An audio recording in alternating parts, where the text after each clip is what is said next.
আমার নবী মালিকের কাছে বলে, ও দয়ার মালিক,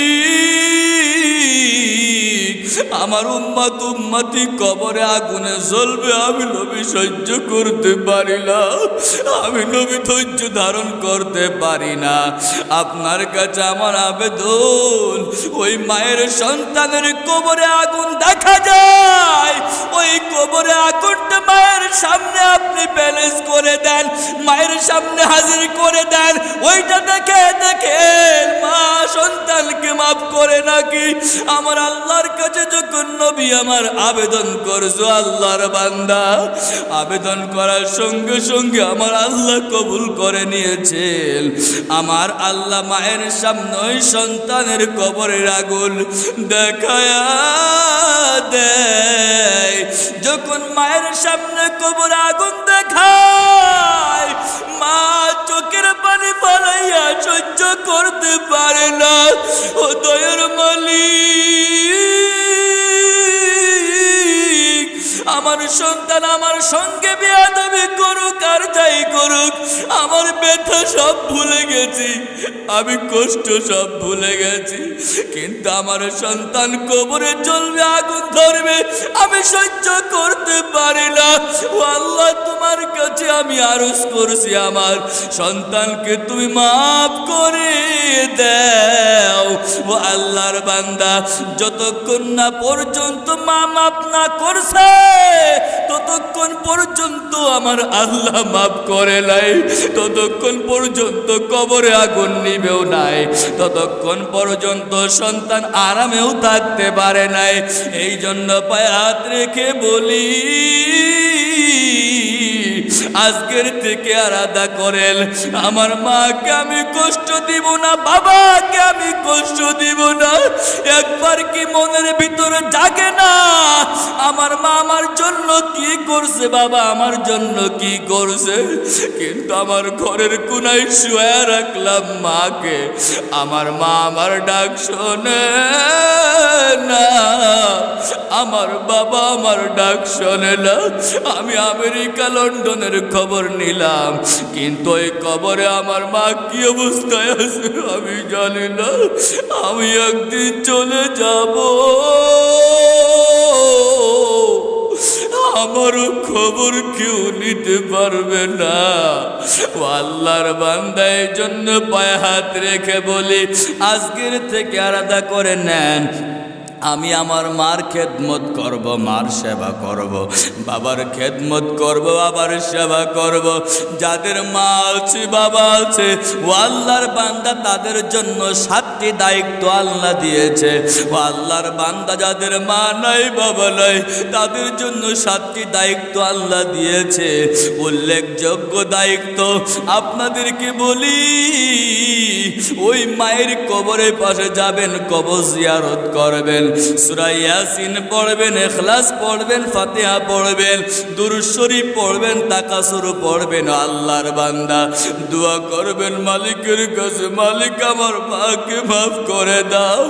আর একটা কাজ করবেন, আল্লাহর বান্দা আমার নবী শিখাইয়া দিল, জানাইয়া দিল, দেখাইয়া দিল, মা বাবা যদি আজকে বেঁচে থাকতো, আপনি মার পেছনে শাড়ি কাপড় করাই করতেন, ব্যয় করতেন, মায়ের খাবারের জন্য ইনভেস্ট করতেন, বাবার পোশাকের জন্য ইনভেস্ট করতেন।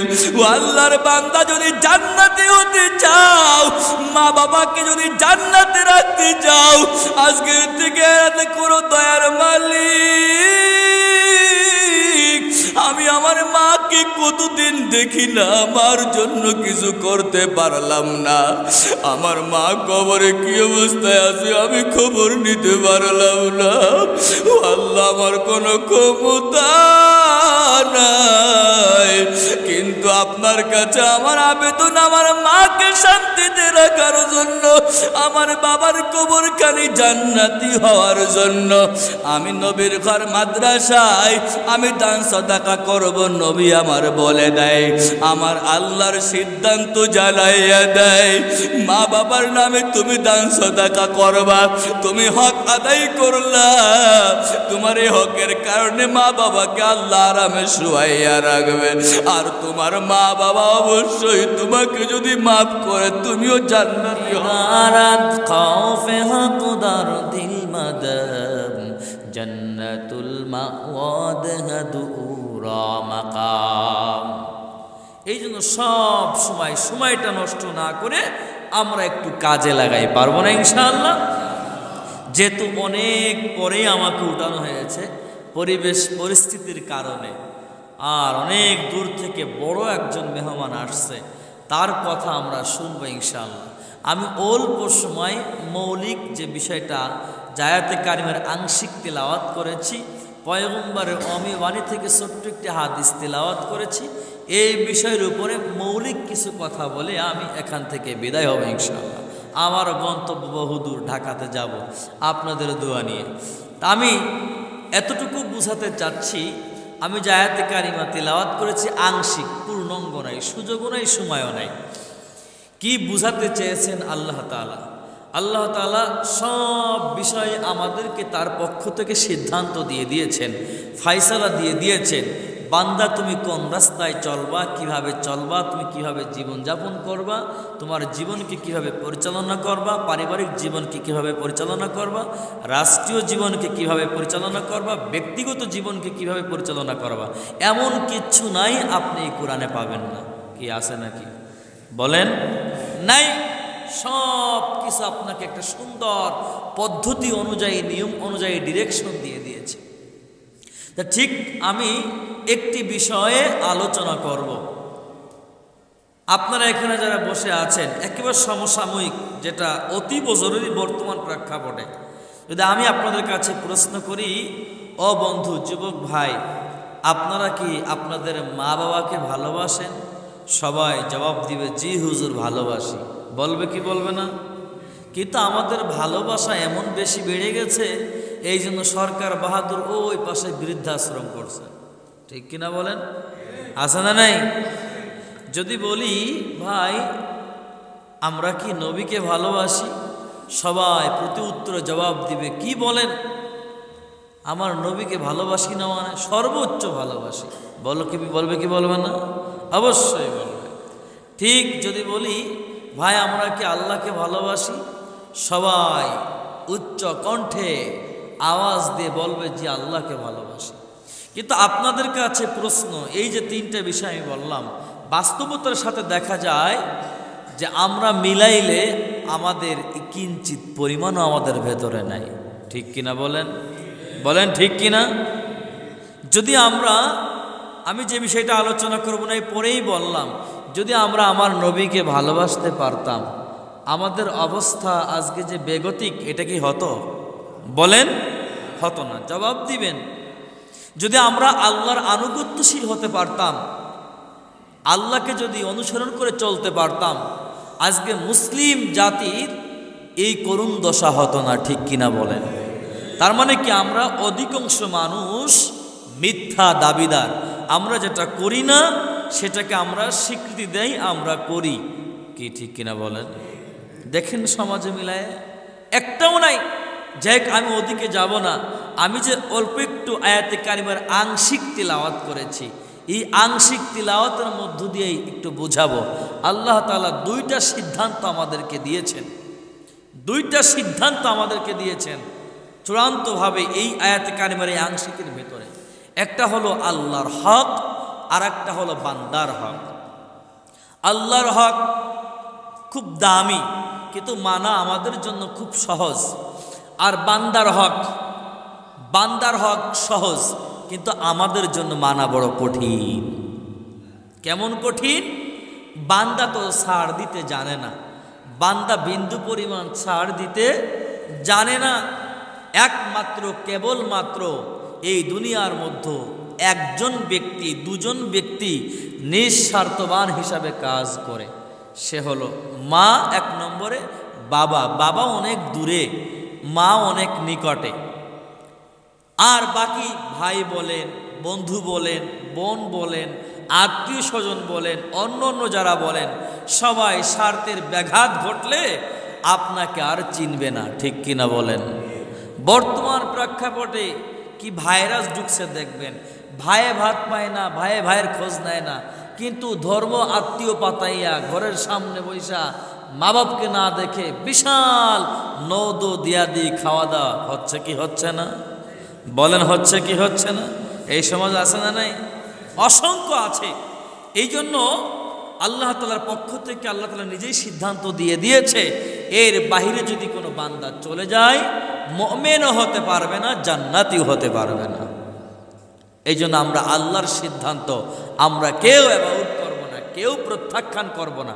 রাজি আছি না ইনশাআল্লাহ? রাজি আছি না ইনশাআল্লাহ?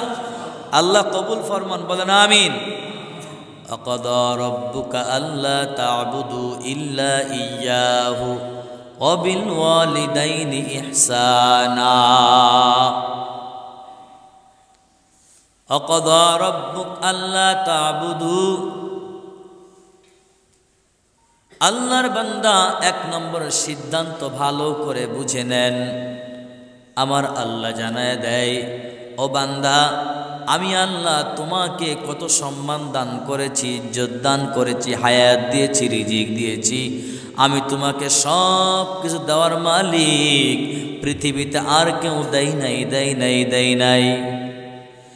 শুধু এই যাহা কিছু দেখছেন তাই নয়, আরো অনেক কিছু আছে। আপনি একটু জমিনের নিচের দিকে লক্ষ্য করে দেখেন, তৈলের খনি আপনার জন্য, লোহার খনি আপনার জন্য, স্বর্ণের খনি আপনার জন্য। এই জমিনের উপর দিকে তাকাইয়া দেখেন, আসমান দেখা যায়। আপনাকে বিনা খুঁটিতে ছায়া দান করেছে, সূর্যের প্রয়োজন হলে সূর্যের তাপ দিয়েছে, অন্ধকার মেঘাচ্ছন্নর প্রয়োজন হলে মেঘাচ্ছন্ন করে দিয়েছে, বৃষ্টির প্রয়োজন হলে তোমার জন্য আমার জন্য বৃষ্টি প্রদান করেছে আল্লাহ, রৌদ্রের প্রয়োজন হলে আল্লাহ রৌদ্রের ব্যবস্থা করে দিয়েছে। আপনাদের কাছে প্রশ্ন, আমরা কেউ আবেদন করেছিলাম নাকি রুহের জগতে, এ দয়ার মালিক এই সব বিষয় আমার লাগবে, না লাগলে আমি দুনিয়ায় চলতে পারবো না? কেউ বলেছিলাম নাকি? বলেন, কেউ বলেছিলেন? কেউ বলি নাই। কিন্তু আল্লাহর পক্ষ থেকে আল্লাহ দিয়েছেন। কেন দিয়েছেন? অবশ্যই আল্লাহর তো একটা উদ্দেশ্য আছে। আল্লাহর উদ্দেশ্য যদি আপনি লক্ষ্য করতে চান, অবশ্যই আমার মালিক আমাকে জানায়া দেয়, ওয়ামা খলাকতুল জিন্না ওয়াল ইনসা ইল্লা লিয়াবুদুন। আল্লাহ বলেন, ও বান্দা, আমি তোমাকে ইবাদত করার জন্য, আমার গোলামি করার জন্য তোমাকে আমি দুনিয়ায় পাঠাইলাম। আমার গোলামি ছাড়া অন্য কারোর গোলামি করার সুযোগ নেই। আমার কাঠ করে আশা লাগবে, হিসাবও দিতে হবে। সুতরাং অন্য কারোর গোলামি করার কোনো সুযোগ নাই, ঠিক কিনা? আল্লাহর হক কেমন করে আদায় করবেন? আল্লাহর হক আদায় করতে গেলে নামাজ পড়া লাগবে নাকি? বলেন। সামনে রমাদান আসছে, রোজা রাখা লাগবে নাকি? হজ যদি আপনার উপরে হুকুম হয়ে যায়, হজ করা লাগবে নাকি? জাকাতের যদি নেশাব পরিমাণ সম্পদ আপনার উপরে চলে আসে, জাকাত দেওয়া লাগবে নাকি? ও আল্লাহর বান্দা, এই যে প্রত্যেকটা ইবাদতের কথা বলে গেলাম, পাশাপাশি খেয়াল রাখতে হবে, যদি আল্লাহর হক আদায় করতে চান, হক আদায় করতে চান, অবশ্যই অবশ্যই এক কথায় যদি অ্যান্সার দেওয়া যায়, আপনি এক কথা মনে রাখবেন, আল্লাহর ইবাদতের বাহিরে কারোর ইবাদত করার কোনো সুযোগ নাই, ঠিক কিনা?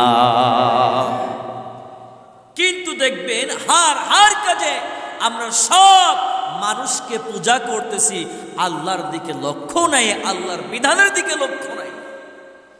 দেখেন প্রত্যেকটা জিনিস খুঁটে খুঁটে বের করেন। এ প্রাণের প্রিয় বাবা, ও বন্ধু, যুবক ভাই, পর্দার আড়ালের মা, এই জন্য পায়ে হাত রেখে বলে যায়, আমি দুইটা বিষয় লম্বাভাবে আলোচনা করতে যাই, অনেক সময়ের প্রয়োজন। এক নম্বরে আমার আল্লাহর হক আদায় করা বান্দা বড় সহজ, বড় সহজ, বড় সহজ, অনেক সহজ যদি বান্দা গ্রহণ করতে চায়। আর এই বান্দার হক, আল্লাহর হকটা যদি আদায় করতে চান, দেখবেন আমার বামে বসা আছে ওলামায়ে কেরাম, তাদের সান্নিধ্যে চলে যাবেন, তাদের সংস্পর্শে চলে যাবেন, কারণ নবী দুনিয়ার থেকে বিদায় হয়ে গেল। ইন্নাল উলামা ওয়ারাসাতুল আম্বিয়া। আপনি যদি আল্লাহর হক আদায় করতে চান, হক্কানি রব্বানি উলামায়ে কেরামের সান্নিধ্যে চলে গেলে আল্লাহর হকটা বুঝতে পারবেন, মানতেও পারবেন। এর বাহিরে কোনোভাবেই সুযোগ নাই, ঠিক কিনা? শেষ করে দিলাম। বান্দার হক, বান্দার হক বড় কঠিন, বান্দার হক বড় জটিল। এইটা মানার জন্য বড় কঠিন বিষয়। যদি একটা একটা করে আমি ভাগ করতে যাই, একটা রাত নাই, দুইটা রাত নয়, এই হক আদায় করে শেষ করা যাবে না। যদি বলা হয়, ও উসমান গনি সাহিবে, তোমার কাছে প্রশ্ন আমার, তোমার ভাইয়ের হক তুমি আদায় করেছো কিনা একটু জানায়া দাও, বুঝায়া দাও। আমার কাছে যদি প্রশ্ন করা হয়, তোমার পশ্চির হক তুমি আদায় করেছো কিনা একটু বলে দাও। তোমার বোন তোমার ভিতরে সম্পত্তি পাবে, তুমি তার হক আদায় করেছো কিনা একটু বুঝাইয়া দাও। তোমার ভাই তোমার ভেতরে সম্পদ পাবে, তুমি একটু বুঝাইয়া দাও। ও বাবা, সন্তানের হক আদায় করেছেন কিনা এটা একটু বুঝাইয়া দেন। ও বাবা, মা বাবার হক আদায় করেছেন কিনা এটা একটু বুঝাইয়া দেন। যদি চেয়ারম্যান মহোদয়কে প্রশ্ন করা হয়, ইউনিয়নের আপনার যারা অধীনস্থ ছিল তাদের হক আদায় করেছেন কিনা এটাও আপনি একটু বুঝাইয়া দেন।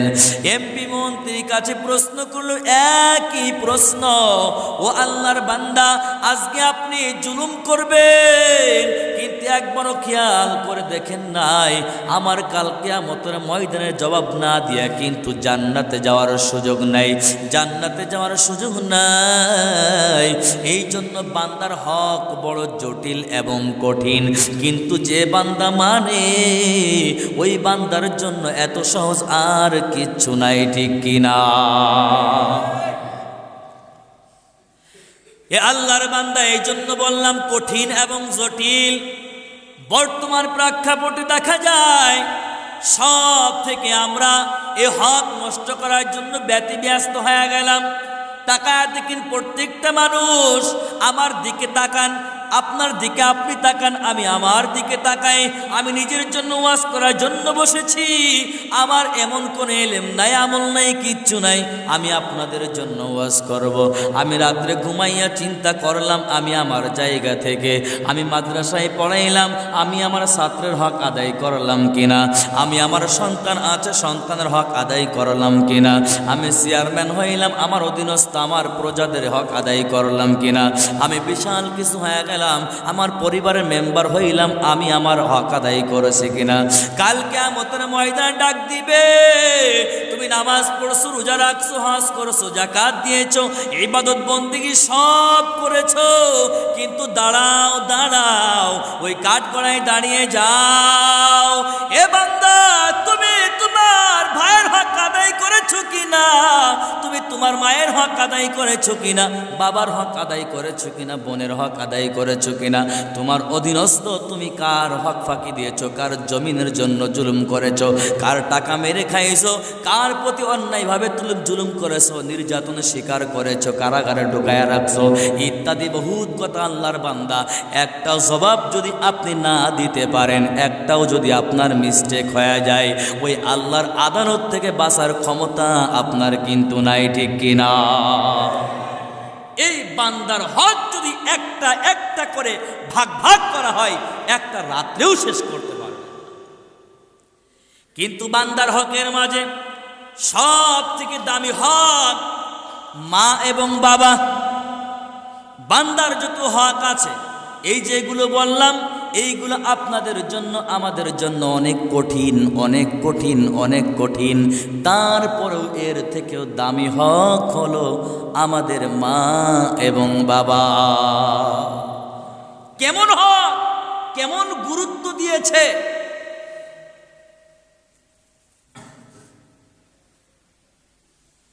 ইমাম বুখারী রাহমাতুল্লাহি আলাইহি হযরত আসমা রাদিয়াল্লাহু তাআলা আনহা থেকে বর্ণনা আসছে, আসমা রাদিয়াল্লাহু তাআলা আনহার মা ছিল মুশরিকা। কি ছিল? মুশরিকা। তো বুঝেন, বুঝেন না? বুঝেন, মুশরিকা। এখন খালি দেখা করতে চায়, খালি ভালোবাসতে চায়, এই ভালোবাসা ভুলতে পারে না। দেখবেন মা কখনো সন্তানের ভালোবাসা ভুলতে পারে না। আমরা কিন্তু ভুলে যাই, আমরা ভুলে যাই। অসংখ্য প্রমাণ আছে বর্তমান প্রেক্ষাপটে, আপনারা বুঝবেন না। এই আলেমুল আমার কাছে শুনে দেখবেন, গোপন আইসা এলাকার অনেক মাছ আছে এসে আলেমুল আমার কাছে বেসার দেয় যে বাবা একটু দোয়া করি না, আমার সন্তানকে এত কষ্ট করে মানুষ করলাম, আজ খাবার দেয় না, ভালো ব্যবহার করে না। আছে না নাই? এখন মা দেখা করতে চায়, ভালোবাসার যন্ত্রণায় ঠিক থাকতে পারে না। নবীজির কাছে প্রশ্ন করলেন, ইয়া রাসূলুল্লাহ, আমার মা তো মুশরিকা, তা আমার সঙ্গে দেখা করতে চায়, তা আমি কি তাকে ভালোবাসতে পারবো কিনা, আদর আপ্যায়ন করতে পারবো কিনা, সেবা যত্ন করতে পারবো কিনা? নবীজি বললেন, সিলি উম্মাক, অবশ্যই তোমার মাকে আদর আপ্যায়ন করবা, ভালোবাসবা, সেবা যত্ন করবা, তা সর্বোচ্চভাবে। শুধু নবী বলে নাই, আল্লাহ জানায় দেয়, অসাহিবুহুমা ফিদ দুনিয়া মারুফা। ও আল্লাহর বান্দা, মা যদি কাফেরও হয়, বাবা যদি কাফেরও হয়, তারপরও মনে রাখতে হবে তার সেবা যত্ন করা আপনার জন্য নিষেধ নাই, ঠিক কিনা? সেবা যত্ন করতে হবে, তাকে অনুকরণ করতে পারবেন না যদি কোনো নাফরমানির কাজের সাথে জড়িত হয়। লা তাআতা লি মাখলুকিন ফি মাসিয়াতিল খালিক আও কামা ক্বালান নবিয়্যু আলাইহিস সালাতু ওয়াস সালাম।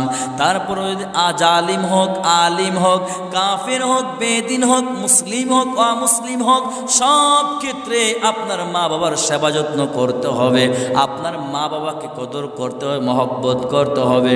এর বাইরে যদি চলিয়া যান, ও আল্লাহর বান্দা জবাব দিতে পারবেন না, আল্লাহর কাছে জবাব দিতে পারবেন না।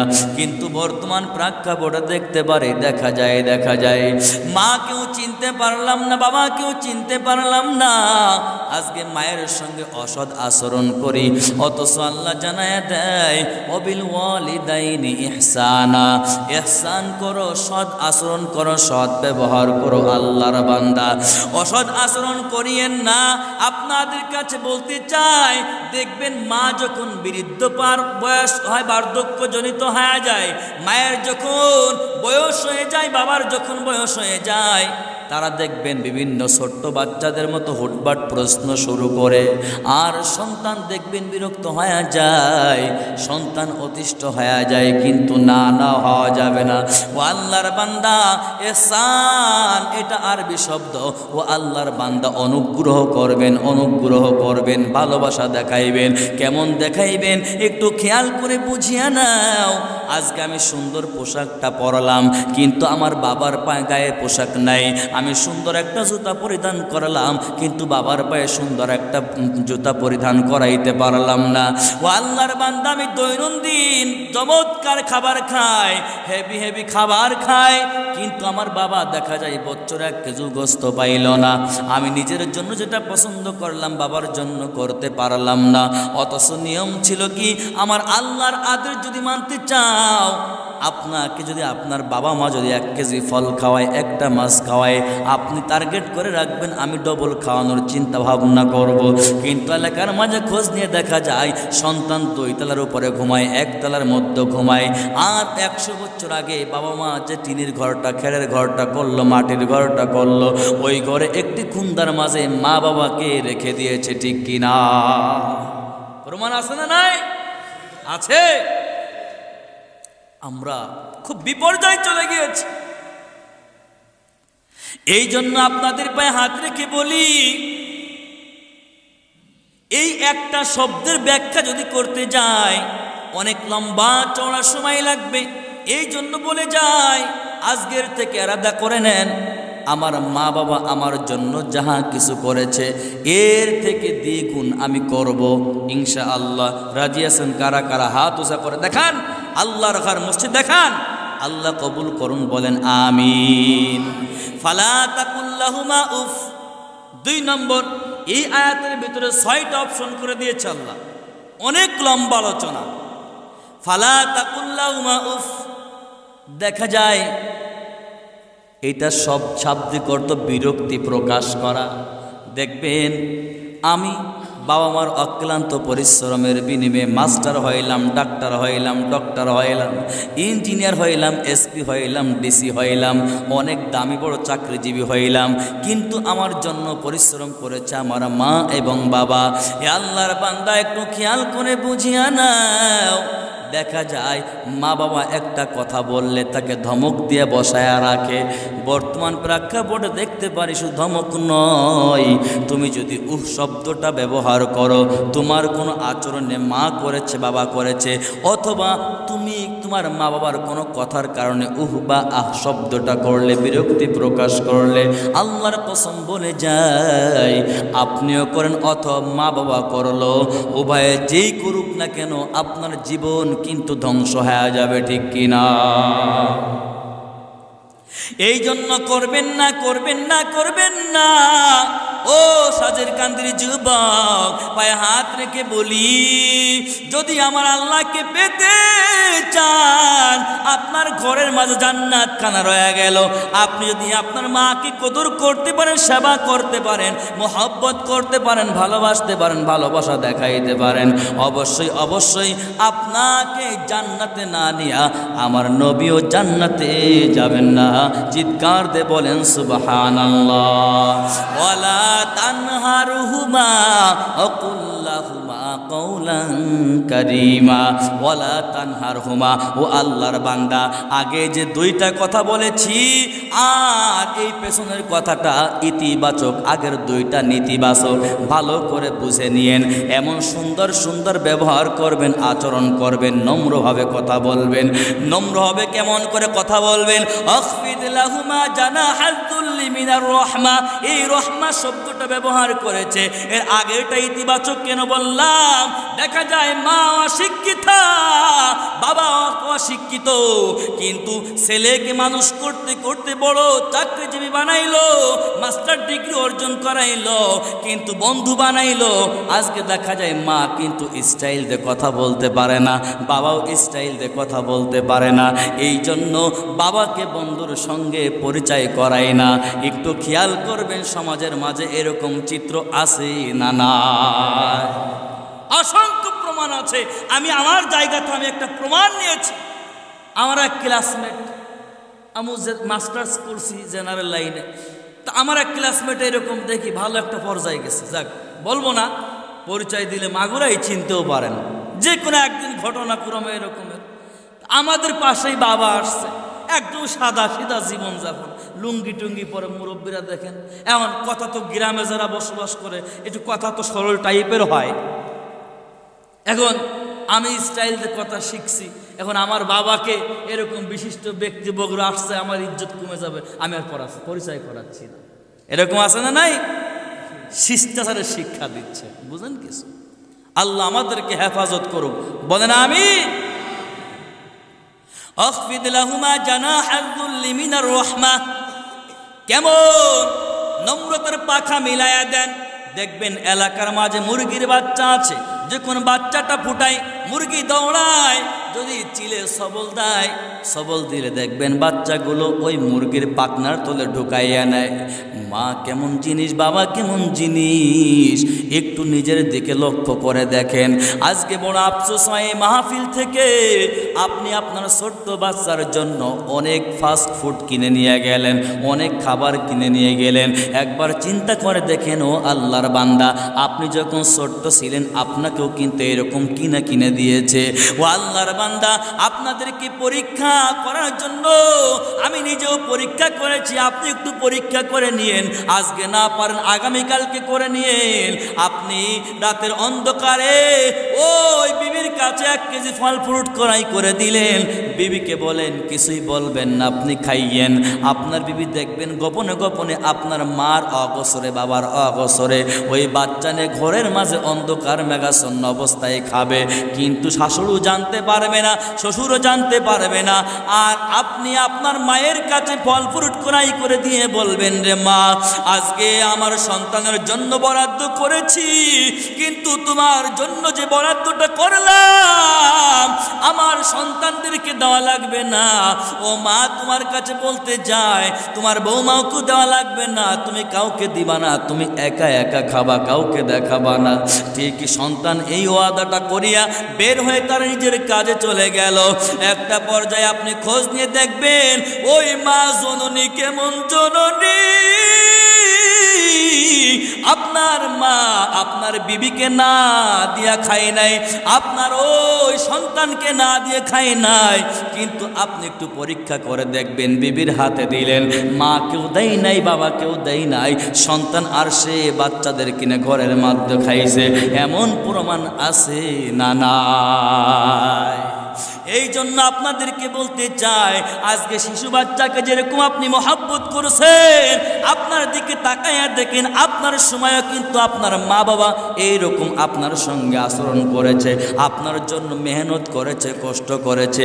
এই জন্য আল্লাহর বান্দা বলি, একটি মুরগি এই বাচ্চাকে যদি পাখনা করে রাখতে পারে তেমন কোনো শক্তি নাই, ক্ষমতা নাই, কিচ্ছু নাই।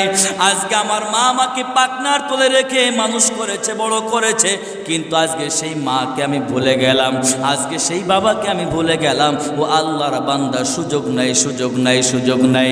আমার পয়গম্বর জানায়া দেয়, ইন্নাল জান্নাতা তাহতা আকদামিল উম্মাহাত, মায়ের পায়ের নিচে জান্নাত, মায়ের পায়ের নিচে জান্নাত। যদি জান্নাত পেতে চান আজকের থেকে আলাদা করে নেন। আমার মা আমাকে শিশু বেলায় যেরকম আদর করেছে, এই আল্লাহর বান্দা একটু পড়ে দেখবেন, ওয়াকাদা রাব্বুকা আল্লা তা'বুদু ইল্লা ইয়্যাহু ওয়া বিল ওয়ালিদাইনি ইহসানা। এর আয়াতের শেষ সময় দেখবেন, ওয়াকুর রাব্বিরহামহুমা কামা রাব্বায়ানি সগীরা। আমার আল্লাহ জানায় দেয়, তোমাকে শিশু অবস্থায় যেরকম লালন পালন করেছে, তুমিও শৈশব হয়েছে, তুমি বড় হয়েছে, তুমি ওই রকম লালন পালন করো। ও আল্লাহর বান্দা, তাদের হক আদায় করো, তাদের জন্য দোয়া করো। ও দয়ার মালিক, আমার মা আমার জন্য কত কষ্ট করেছে, বাবা কত কষ্ট করেছে, একবারও কি চিন্তা করে দেখছেন? মা খাবার খায় নাই, ওর এখন তো আরামে খাবার খান, কত কিছু পাইলেন। একটা সময় মুরব্বীদের জীবনে দেখেন জমিন ছিল কিন্তু ভাত পাই নাই, সব ঠিক ছিল কিন্তু খাবার পাই নাই। ও আল্লাহর বান্দা, না খাইয়া আপনাকে খাওয়াইয়া মানুষ করছে। আজকে এই শীতের মৌসুম, প্রচণ্ড শীত, এই শীতের সময় দেখা যায় আপনাকে ডান পাশে রাখলে আপনি প্রসাব করেছেন, আপনার মা ভিজা অবস্থায় বাম পাশে নিয়ে গেল, আবার আপনি প্রসাব করেছেন, আবার আপনাকে ওই বুকের উপরে জড়াইয়া ধরে শুয়ায়া রাখলো, আর ওই মা ভিজা জায়গায় ঘুরিয়া ঘুরিয়া শয়, কিন্তু কোনো সময় উ শব্দটা ব্যবহার করলো না, কোনো সময় আহ শব্দটা ব্যবহার করলো না, কোনো সময় বিরক্তি প্রকাশ করলো না, কষ্ট প্রকাশ করলো না।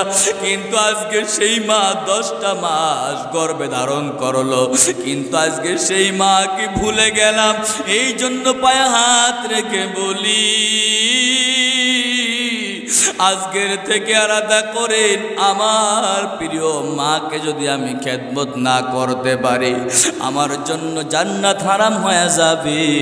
আজকে আলাদা করব, আমার মার খেদমত করে আমি জান্নাতে যেতে চাই। কারা কারা রাজি আছে হাত উঁচা করে দেখা। ও আমার প্রাণের মা, মা গো মা, কোথায় গেলি মোরে ছাড়িয়া, জনম দুঃখী এতিম আমি, চাই না কেহ ফিরিয়া। জীবনে মোর কষ্ট মায়ে প্রসব বেদনায়, 7 আসমান 7 জমিন তখন মায়েরই মাথায়। জীবনের মূল কষ্ট মায়ের প্রসব বেদনায় সাত আসমান সাত জমিন তখন মায়েরই মাতায় এমন মাকে কেমন আজি এমন মাকে কেমন আজি যাব আমি ভুলিয়া ও আমার প্রাণের মা মা গো মা কোথায় গেলি মোর ছাড়িয়া জনম দুঃখী এতিম আমি চাই না কেহ ফিরিয়া ও আল্লাহর বান্দা পায়ে হাত রেখে বলে যায় মাকে মহব্বত করো বাবাকে মহব্বত করো আর বর্তমান প্রেক্ষাপটে দেখা যায় মায়ের কথায় বিরক্তি প্রকাশ করে মাকে আঘাত করে ধমক দেয় মাকে মেরে জমিনে পর্যন্ত লুটে দিচ্ছে সন্তানরা বর্তমান প্রেক্ষাপটে হরহর দেখা যায় রে আল্লাহর বান্দা আমি একটা ঘটনা বলে আমার আলোচনা শেষ করছি আজকে যদি মাকে আপনি কষ্ট দেন মা যদি আপনাকে মাফ না করে আপনার জন্য জান্নাত হারাম হারাম হারাম ও প্রাণের প্রিয় বন্ধু যুবক একবার একটু খেয়াল করে শুনে নাও বুঝে নাও আমার প্রিয় নবী সরকার দো আলম জনাবে মুহাম্মদুর রাসূলুল্লাহ সকলে বলেন সাল্লাল্লাহু আলাইহি ওয়াসাল্লাম জান্নাতুল বাকির মাঝে চলে গেল ঘুরতে দেখতে আমার উম্মতরা কেমন আছে কেমন আরামে আছে কেমন ঘুমাই আছে রে আমার নবী যখন জান্নাতুল বাকির মাঝে ঢুকছে জান্নাতুল বাকির মাঝে ঢুকে দেখে সবাই আরামে ঘুমায় রয় কিন্তু একটা কবরে আগুন দেখা যায় আমার নবী ওই কবরে আগুন দেখে সহ্য করতে পারে না আমার নবীজি গায়ে দয়ার মালিক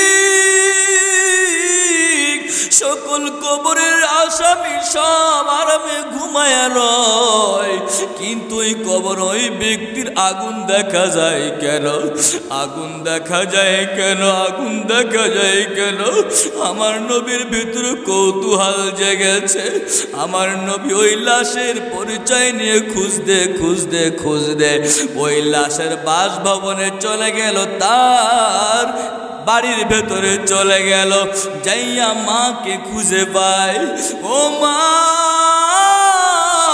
আপনার সন্তান কবরে দাফন করেছেন কিন্তু আপনার সন্তানের কবরে আগুন দেখা যায় আমি নবী সহ্য করতে পারি না ও মা কেন একটু জানতে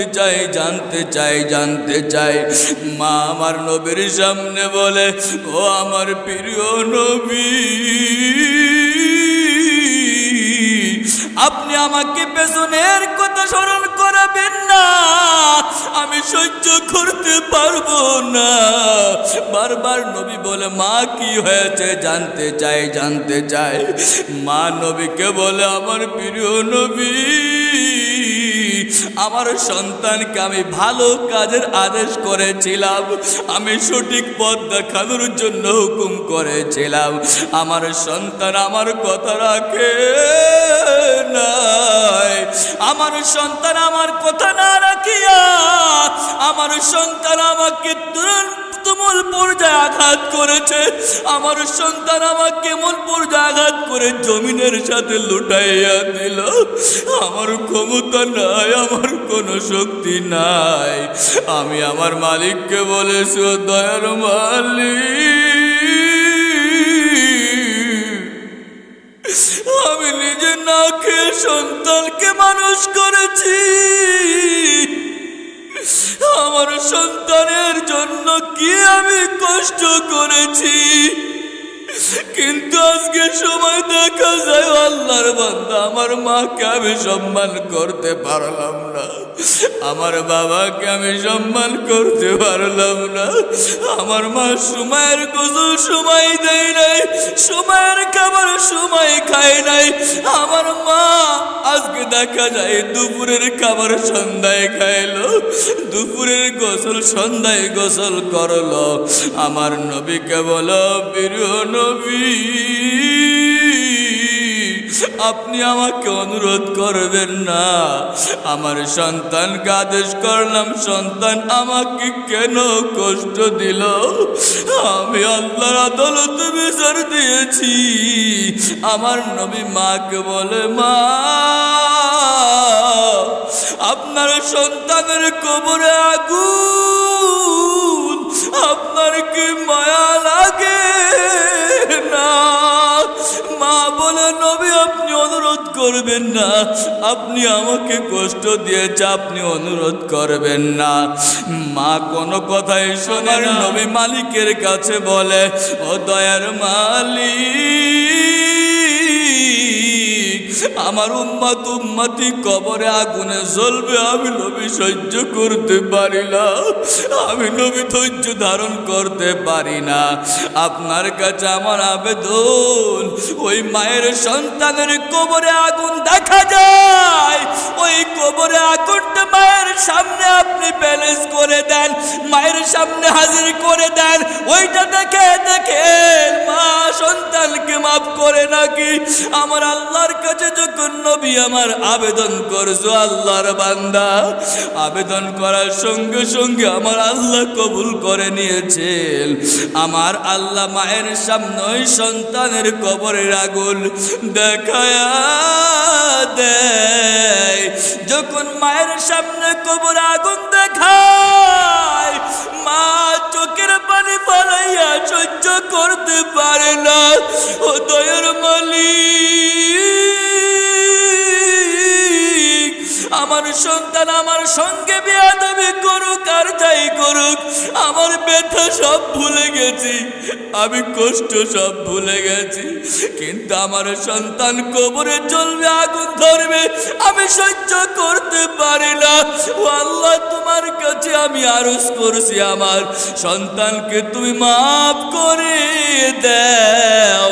ও আল্লাহর বান্দা, যতক্ষণ না পর্যন্ত মা মাফ না করছে, ততক্ষণ পর্যন্ত আমার আল্লাহ মাফ করে নাই, ততক্ষণ পর্যন্ত কবরে আগুন নিবেও নাই, ততক্ষণ পর্যন্ত সন্তান আরামেও থাকতে পারে নাই।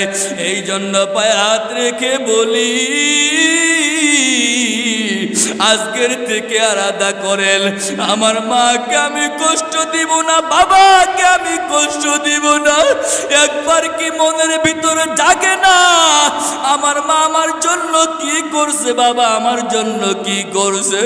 কিন্তু আমার ঘরের কোনায় শুয়ে রাখলাম মাকে, আমার মা আমার ডাক শোনে না, আমার বাবা আমার ডাক শোনে না।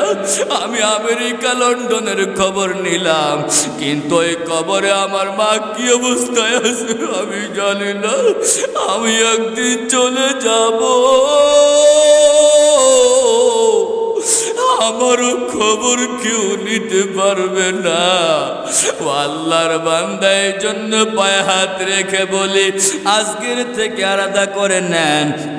আমি আমার মার খেদমত করব, মার সেবা করব, বাবার খেদমত করব, বাবার সেবা করব। যাদের মা আছে বাবা আছে, ও আল্লাহর বান্দা, তাদের জন্য 7টি দায়িত্ব আল্লাহ দিয়েছে। ও আল্লাহর বান্দা, যাদের মা নাই বাবা নাই, তাদের জন্য 7টি দায়িত্ব আল্লাহ দিয়েছে। উল্লেখযোগ্য দায়িত্ব আপনাদেরকে বলি, ওই মায়ের কবরের পাশে যাবেন, কবর জিয়ারত করবেন, সূরা ইয়াসিন পড়বেন, ইখলাস পড়বেন, ফাতিহা পড়বেন, দুরূদ শরীফ পড়বেন, তাকাসুর পড়বেন। আল্লাহর বান্দা দোয়া করবেন মালিকের কাছে, মালিক আমার মাকে মাফ করে দাও। আর একটা কাজ করবেন, আল্লাহর বান্দা আমার নবী শিখাইয়া দিল, জানাইয়া দিল, দেখাইয়া দিল, মা বাবা যদি আজকে বেঁচে থাকতো, আপনি মার পেছনে শাড়ি কাপড় গড়াই করতেন, ব্যয় করতেন, মায়ের খাবারের জন্য ইনভেস্ট করতেন, বাবার পোশাকের জন্য ইনভেস্ট করতেন। ও আল্লাহর বান্দা, যদি জান্নাতে হতে চাও, মা বাবাকে যদি জান্নাতে রাখতে চাও, আজকের থেকে এত করো দয়ার মালিক, আমি আমার মাকে কতদিন দেখি না, আমার জন্য কিছু করতে পারলাম না। আমার মা কবরে কি অবস্থায় আছে আমি খবর নিতে পারলাম না। ও আল্লাহ, আমার কোনো ক্ষমতা নাই, কিন্তু আপনার কাছে আমার আবেদন, আমার মাকে শান্তিতে রাখার জন্য, আমার বাবার কবরখানি জান্নাতি হওয়ার জন্য। আমি নবীর ঘর মাদ্রাসায় আমি দান সদাকা করব, নবী আমার বলে দেয়, আমার আল্লাহর সিদ্ধান্ত জানাইয়া দেয়, মা বাবার নামে তুমি দান সদাকা করবা, তুমি হক আদায় করলা, তোমার এই হকের কারণে মা বাবাকে আল্লাহ আরামে শুয়াইয়া রাখবে। আর তোমার মা বাবা অবশ্যই তোমাকে যদি মাফ করে তুমিও জান্নাতি হবা।